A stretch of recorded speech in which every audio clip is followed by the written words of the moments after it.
Shakeup for Georgia elections. A judge just ruling that the process to elect Georgia utility regulators discriminates against black voters. So right now, all 5 public service commissioners are voted on statewide. In Georgia, more than half of all voters are white.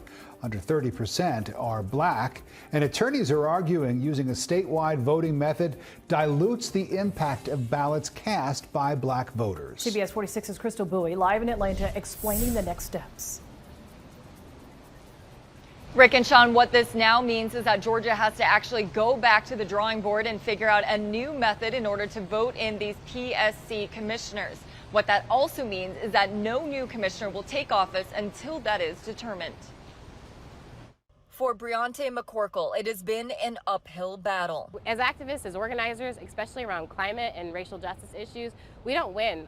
We don't win often. McCorkle was one of the plaintiffs who filed a lawsuit against the state, saying the at-large method of electing commissioners for the Public Service Commission violated the Voting Rights Act. PSC commissioners determine a lot, including the price for telecommunications, electric, and natural gas services. It really felt important that we had real representation on this commission. Right now, the entire state elects 5 commissioners on PSC who represent 5 different districts, which means, for example, someone living in North Georgia would vote for a commissioner in South Georgia, even though that commissioner doesn't represent their district. The judge ruled that the statewide election method dilutes the power of voters, particularly black voters, to elect their own representatives. The Georgia NAACP is overjoyed with the decision. Strong step towards protecting the rights of many Georgians around the state, and it reaffirms the power of the Voting Rights Act to make sure that the state does not entrample the rights of minorities, but particularly African-American voters. McCorkle was emotional, finding out the state will now have to pick a new method to vote in commissioners. I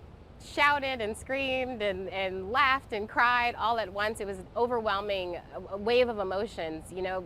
Nonpartisan political consultant Fred Hicks says this will make a big difference in the outcome of elections. Oh, it's huge. It's a huge victory for the average everyday voter, particularly those here in the metropolitan region where. Well, it was supposed to be District 2 and District 3 commissioners that were going to be on the ballot this upcoming November. But because of this ruling, they will not be on the ballot until a new election method is determined. Hicks, the political consultant, also told me the 2 commissioners in District 2 and District 3 will remain in power until the new method is decided. I also reached out to the Attorney General's office to find out if they will be filing an appeal. They told me that they are still reviewing the order. I also reached out to Brad Raffensperger, the Secretary of State's office that oversees the election. He declined comment. Reporting live in Atlanta tonight, Crystal Bowie, CBS 46 News. Thank you.